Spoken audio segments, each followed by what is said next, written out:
Today I was watching CNBC and I saw that if you type into Google, should I, then the first thing that pops up is buy Tesla stock. Huge shout out to Akramatul and Nicola Pro supporting this channel at the all electric tier. Thank you guys so much for supporting me on Patreon.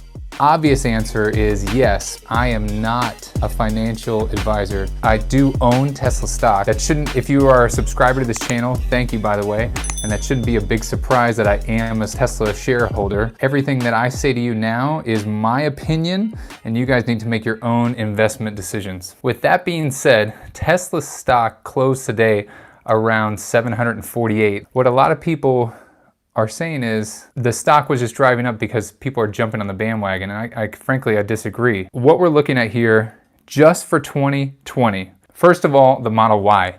If you watched the earnings call or listened to the earnings call, you heard and were surprised, even though a couple people have tweeted out before that Model Y deliveries were going to start a lot earlier. That is huge because originally it was going to be the fall of this year, and now it's pushed all the way, and they've posted in their shareholders letter actually pictures of the factory. Incredible that they already have the factory up and running, producing Model Ys. That's huge because now they're ready to start producing all these cars. But that's only one thing that's going on right now. That's one part of the entire 2020 picture for this year. So the other thing is Tesla Semi. So I live in Virginia, and there's a company located in Virginia not too far from me that's actually about to take delivery, hopefully in a couple months is what they said, of 5 Tesla Semis. Hopefully I'm able to get my hands on them. I'm working with them now. They haven't confirmed yet, but I am reaching out to that company. Tesla Semi, huge product,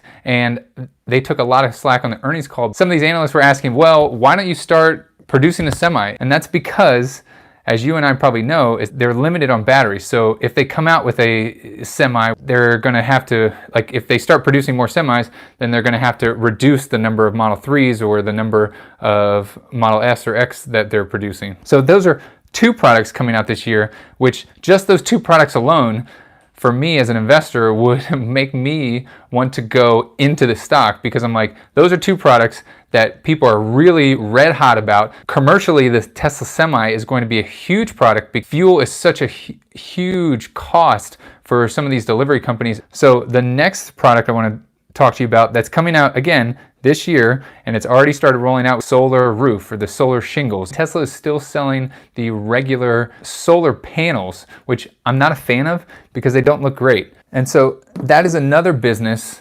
standalone.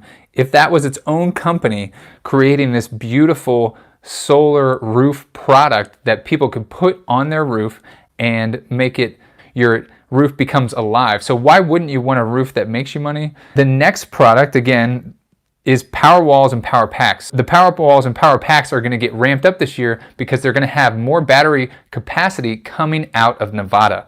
So because of that increased capacity, they actually have the ability to sell these power packs and power walls. Power packs are the big commercial batteries like we saw getting installed in Australia, and the power walls are the home battery backup system that you can hook up to your solar panel, and you don't need what's very popular here on the East Coast is a natural gas generator. And so you don't need that noisy natural gas generator. You just have a super quiet, clean power wall affixed in your garage, or it can even go outside. Now, the last thing is the Battery Investor Day. And so I'm really, really excited about that. The Battery Investor Day is going to be huge. That's 2020. Right? So we have the Model Y, Tesla Semi, solar roof, power walls and power pack, and biggest one is the Battery Investor Day. I think that is going to really set the stage for this entire year.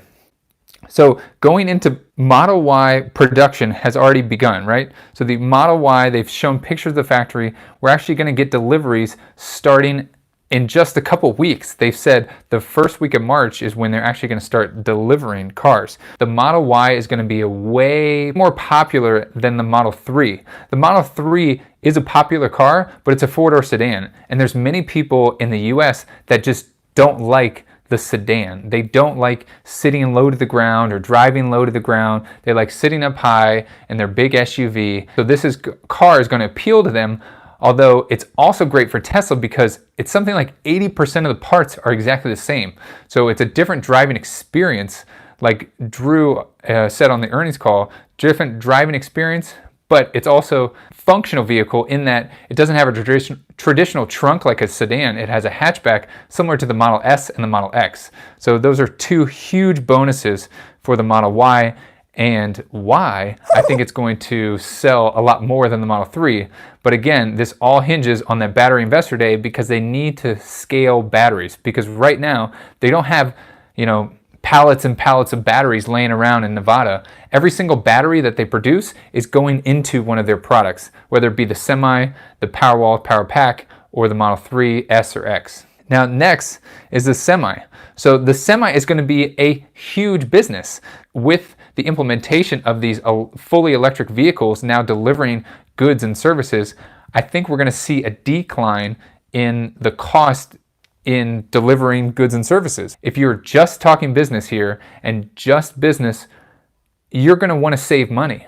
So that's why Rivian, for example, with Amazon, that's why Amazon put that big investment in Rivian. That's why I really think that the Semi and the smaller 18-wheeler, not the big sleeper one, but the smaller 18-wheeler that is for like regional deliveries under a few hundred miles, that is going to be a huge market for Tesla. But again, what does the Semi need? The Semi needs more batteries. Without more batteries, there is no Semi. So again, we're limited. That is our choke point. That is the point where all these awesome products funnel down to the batteries. So that brings me to the Battery Investor Day.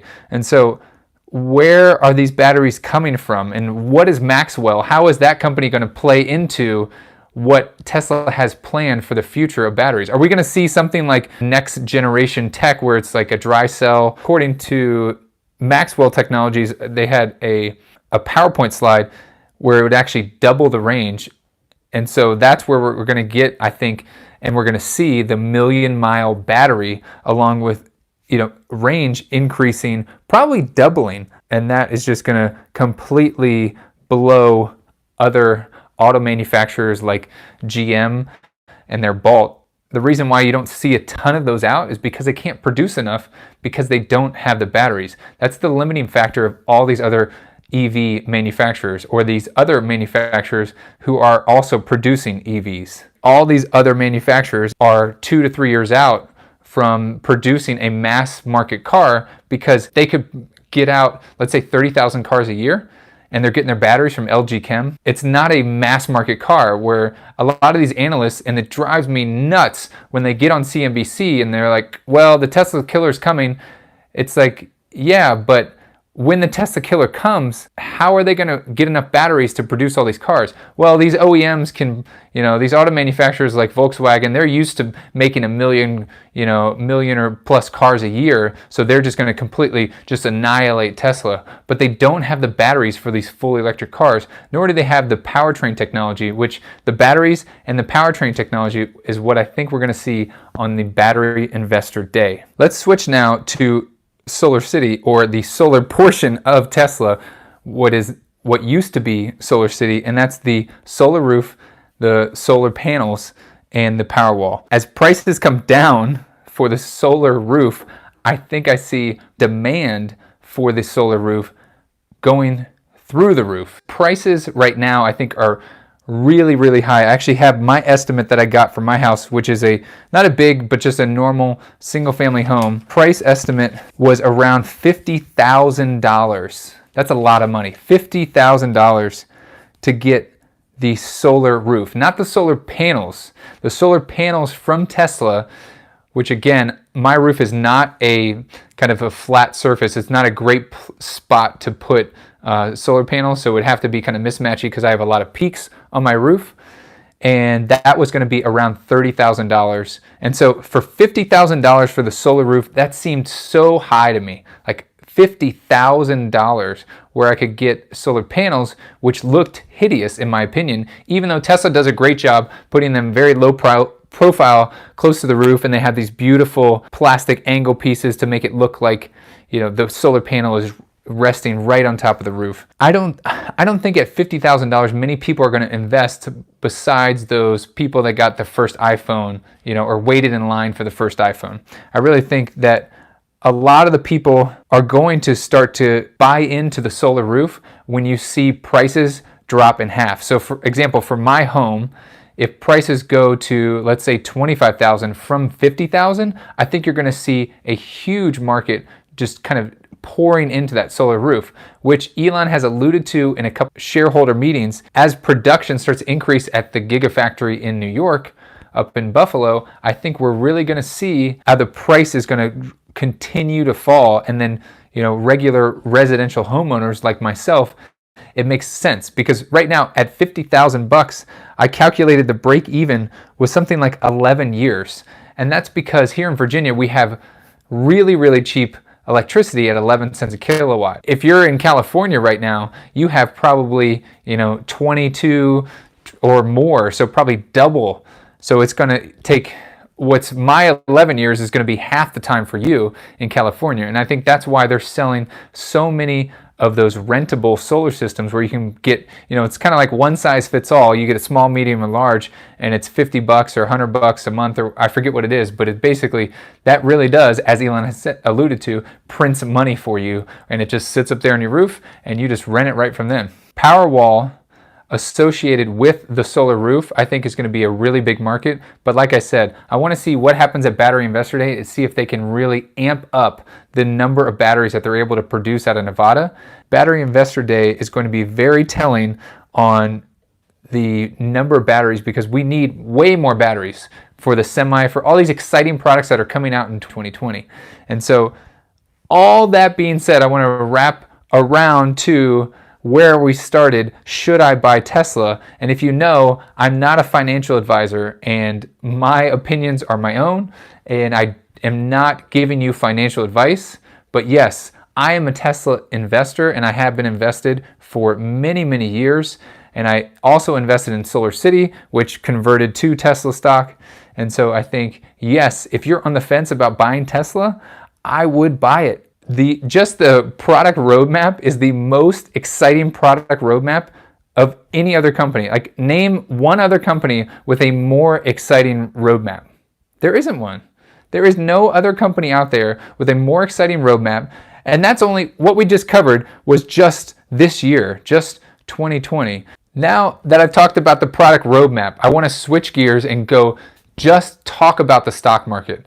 Just the stock market, right? Like, should I buy Tesla stock?